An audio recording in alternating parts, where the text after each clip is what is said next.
you very much.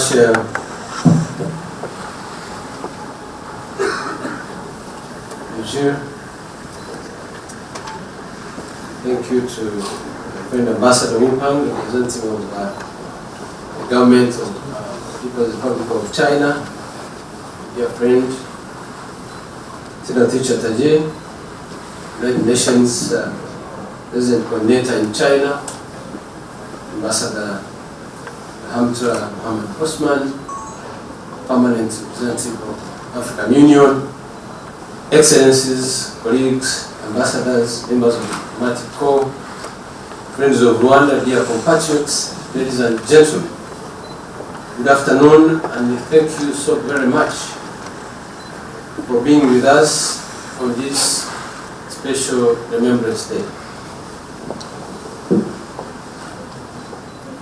Every year on 7th of April, we begin 100 days of remembrance. All Rwandans within and across the globe, joined by their friends,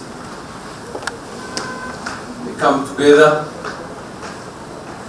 in a solemn moment to remember and honor the victims of the 1994 genocide against the Tutsi. As it was mentioned, this day is also designated by the United Nations as an international day of reflection on the 1994 genocide against the Tutsi. The African Union, on its part, adopted a resolution to mark 7th of April as a Remembrance Day of the 1994 genocide against the Tutsi. Excellencies, ladies and gentlemen, during the early morning hours of 7th of April 1994, the state machinery and the militia, who had been mobilized, well trained and equipped to kill, descended on innocent Tutsi population and brutally slaughtered them in the worst genocide since the Holocaust. The killers rushed village by village, house by house, ruthlessly hacking down Tutsis and moderate Hutus who resisted and fiercely rejected the idea of genocide, including those who tried to hide the victims. Neighbors killed neighbors, friends killed former friends. The husbands did not spare their own wives as long as they were Tutsi and their descendants. It is estimated that about 10,000 people were being slaughtered every single day. And by the end of 100 days, 1 million innocent lives had been killed.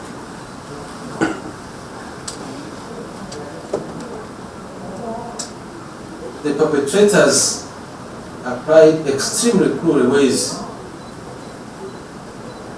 of killing the victims using handheld rudimentary implements and other traditional weapons like clubs, spears, and machetes. In public places like churches and schools, they used guns and hand grenades to ensure mass killing. People who had fled to those places for sanctuary, they were all murdered. They used so many brutal ways. They buried people while they were alive. burned the people alive. They used rape as a weapon of war, and many other unimaginable methods of killing, including smashing the heads of children against concrete walls. Excellencies, dear friends, ladies and gentlemen, one wonders why this magnitude of carnage with almost no precedent happened in Rwanda at all. As much as the history, the long history of divisive politics of identity, dating back to colonial era, is considered to be the precursor of the genocide. It goes without saying that both bad politics and the perpetuation of ethnic divisions instilled by the post-independence successive regimes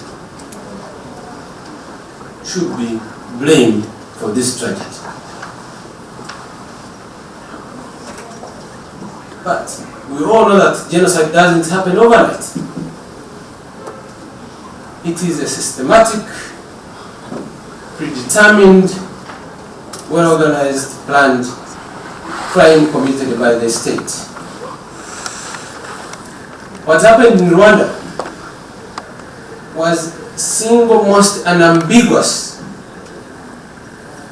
case of a full-fledged state-sponsored genocide since the drafting and adoption of the Genocide Convention to systematically eliminate the entire category of humanity, the Tutsi in this case. The Rwandan genocide masterminds and ideologues, propagandists, like in many similar circumstances of mass murder, they preached, they dehumanized, they classified the Tutsis as non-human beings. Unfortunately, the classification was based on stereotypical physical features of individuals because there was no any scientific way of describing ethnicity in our republic. These classifications, as they may sound senseless, they would become extremely instrumental in identifying the Tutsis during the massacre. Roadblocks were set up in all neighborhoods to make sure that no one escapes. Identity cards had to be presented for you to be allowed to proceed or be pulled on the side and be killed on the spot or be taken to killing sites. Vicious hate media outlets like Radio Télévision de Mille Collines et le Terrain, Anglo newspaper, and many other media outlets were established by those in power to exhort the killers to go out there and wipe out Tutsis. During their daily transmissions, news reporters read out the names of the victims, their locations, sex, and professions, so that it becomes very easy for the killers to go there and do what they call work, which was killed. And the media enormously contributed to the rate at which the cannibalism was being carried out. Excellencies, dear friends, ladies and gentlemen, Today, as we gather here for the 28th commemoration of genocide against the Tutsi in Rwanda, we must and should ask ourselves one important question. Have we learned lessons from this tragedy? Or simply put, what happened with our collective pledge of never again? Now, this question is so relevant to what happened in Rwanda for so many reasons. Hate speeches were allowed to go on and on when all of us were watching. There's what people who are cynical call it the pilot phase, whereby systematically Tutsis were tortured and ultimately killed, and the rest of the world was silent. Added the impetus in what was in the cooking.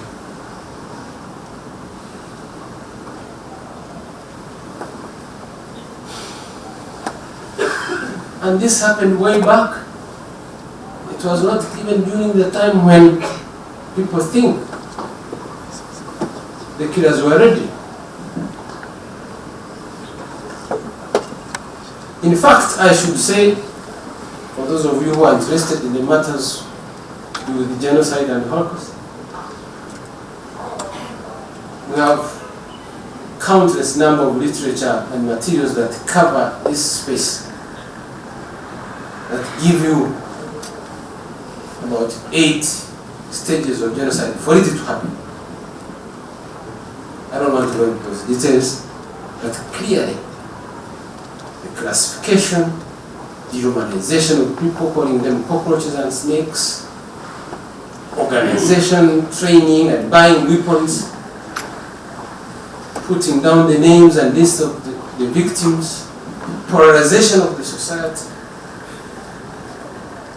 and eventually carrying out extermination. The last stage is denied as a defense mechanism. So clearly there was all signals before the actual law. Now, given what was known then, the genocide against the Tutsi could have been prevented. Absolutely. There's no question about it. The United Nations assistance mission that was deployed in Rwanda to ensure peace, UNAMI as it was called, had a sizable number of boots on the ground that, given the mandate, could have stopped the country. But they didn't. The first commander, General Romeo Dare, you saw in the documentary, through numerous situation briefs, based on solid evidence he received from his informants, informed the United Nations headquarters on the imminent genocide that was going to happen against the Tutsi.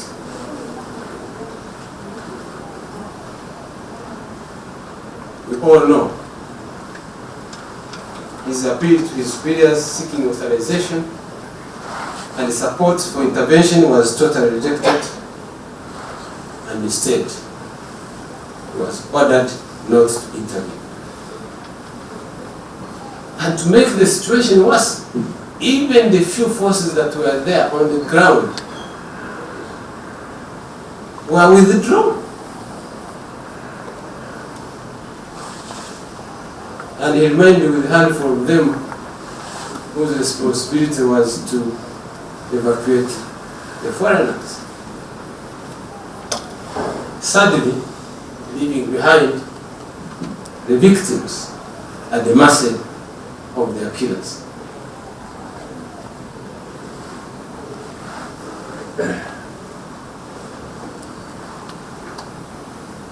Dear friends, Rwanda was then left to its fate.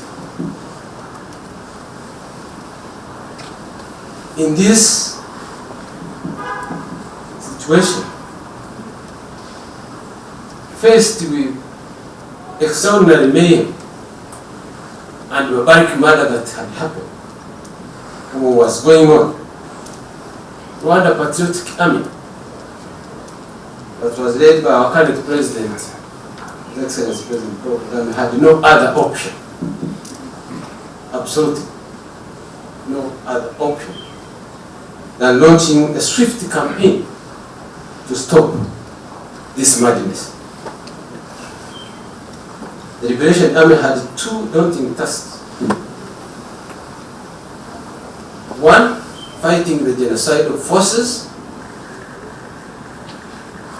and number two, doing what we consider mission impossible of rescuing the survivors.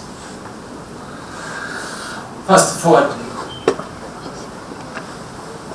by 4th of July 1994,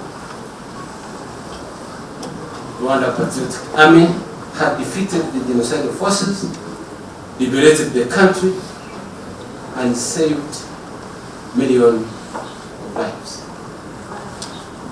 As one can imagine, by then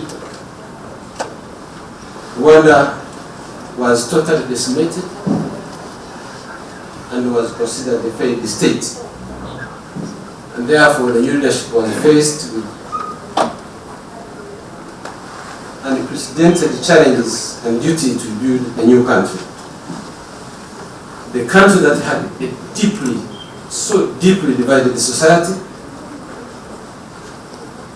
with so many traumatized survivors, one you saw, millions of refugees, socio-economic infrastructure in shambles, destroyed, and so many other challenges, including now dealing with the insurgents of the defeated forces who would have loved to complete what they had named final solution of exterminating every single Tutsi on earth. That's another story for another day, but the insurgency was also defeated. Excellencies, ladies and gentlemen, this extraordinary triumph over the genocidal regime opened a new chapter. I know many of you have visited Rwanda. The chapter of forging common identity and fighting all forms of discrimination, ethnicity, gender, religious, name it. And now this becomes a new era of political reconciliation, delivering justice, ensuring that the governance institutions are put in place to ensure democratic dispensation,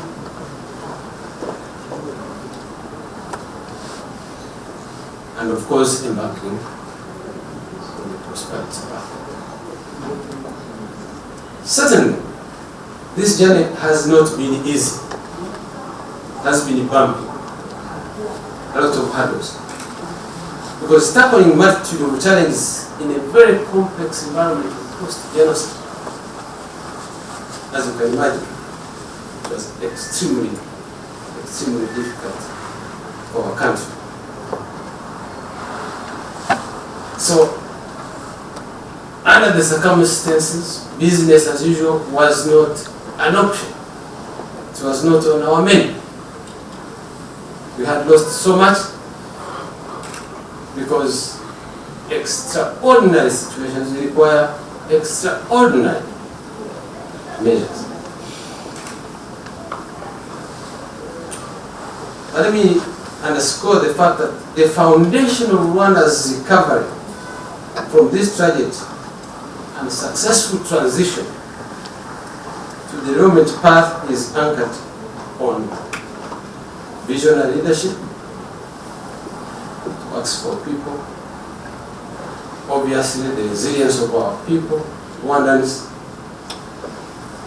and very, very importantly, the general support from our respective countries, moral and material support for us to be able to stand on our own feet. Excellencies, ladies and gentlemen, as I conclude,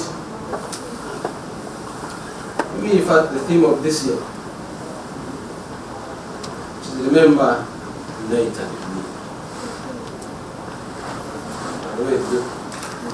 We keep the same thing for 5 years and then Christ. The theme reminds us the responsibility to keep the memory alive. I don't want to go into details of who tries to destroy the memory. It's done on purpose. The horrors who said, what you have, what you feel during this event. Someone wants to put it in the cup. And so, how do we remember while maintaining our unity? And the unity here is a major, big word here. Unity of Rwanda, but unity of all of us. So that we are able to immunize ourselves from similar past mistakes that happened in Rwanda and we lost the Beijing Republic.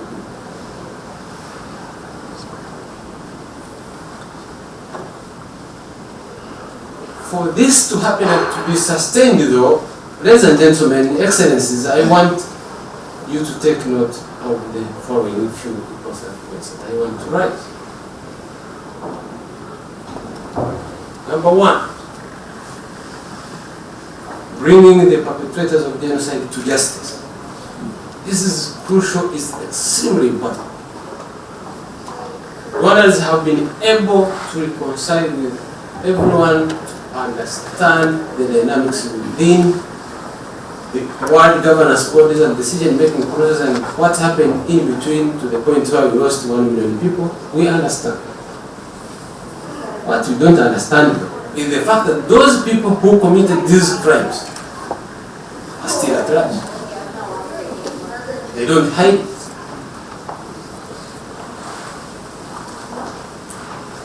The government of Rwanda did its part.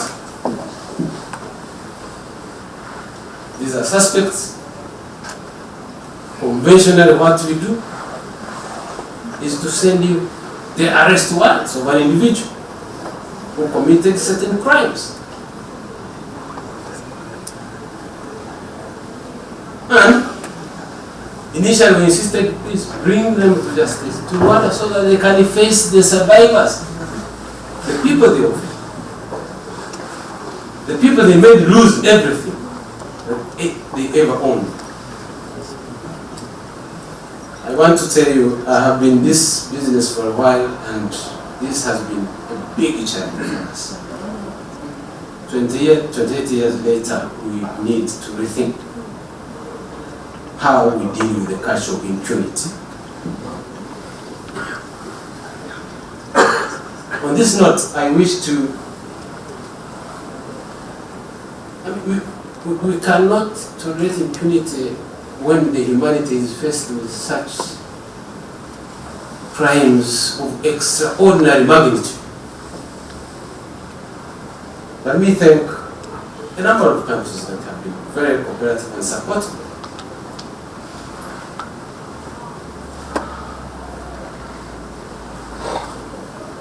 Belgium has really, I know Belgium is represented here, very supportive. But what I didn't say is that we initially wanted them to come and face justice in Rwanda so that they can face the survivors. But we said as a concession, you can actually try these individuals in your own jurisdiction, as long as justice is served. And I'm reminded here that justice delayed is justice denied. So Belgium, France, Germany, Canada, Finland, Norway, Sweden, Switzerland, Denmark, Uganda, Malawi, DRC, Congo, Brazzaville, United States of America, Netherlands. They have really been very supportive to bring some of these individuals to justice. And I want to call upon all of Excellencies, members of the Political who are present here. This is an appeal we have made countless times. We need to insist if we need to avoid similar situation in the future. We need to deal with cultural impunity. Number 2. Now, genocide denial, which is so much related to the first point. Naturally, anyone who has committed a crime tends to defend himself or herself through denial, even when caught rebel. But this is not as simple as I'm putting it. The genocide scholars and scholars, supported by historical evidence, have concluded that the denial of genocide is the last stage of genocide, because it's a defense mechanism. But if it is left unchecked, if it's not contained or fought, then it will form another cycle, another beginning of genocide or sliding back into conflict. So the individuals that I just mentioned earlier are the ones who are behind this denial machine. I'm happy that most of the European countries that are present here have enacted laws to fight the denial of Holocaust. If indeed the United Nations describes what happened in Rwanda through different resolutions as a genocide,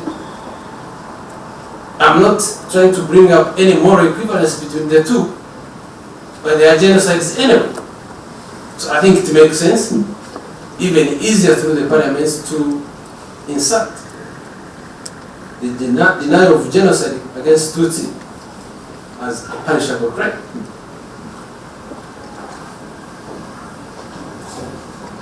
Again, I want to thank Belgium and France. In fact, France has already started the trials of those who deny that genocide. It was very dangerous because they want to make it look like it is just like any other crime. It's murder. So they use words like killings, ethnic killings. They don't want to use the word genocide because it carries a lot of weight. So the denial of genocide is something that really call upon different countries that are present here, those who are not present, try and bring it up in the judicial system to avoid forming another side. Could be somewhere else, not inside the one, as long as it is left unchecked. Last but not least, this is very open, but we are appealing, given our experience and what we endured as a country, if this story can be taught in schools to prepare the current and future generations, understand the genesis of this crime and how it can be prevented, and therefore presents a chance of building a peaceful world where we don't have genocide. Excellencies, dear friends, ladies and gentlemen, let me close by once again thanking you for joining us on this important day and supporting special survivors. Despite having been this for the last 28 years, we still have a lot of trauma. This mourning period becomes extremely difficult for us because we like it or not, it will come back anyway. So we have lost everything. It's very difficult to forget. most important thing is the fact that we know that this requires and demands all of us to stay together. And Rwanda, their farms, it's an unwavering cooperation with all of you to build a better world and make sure that what happened in Rwanda really doesn't happen anywhere else. I thank you very much for your kind attention.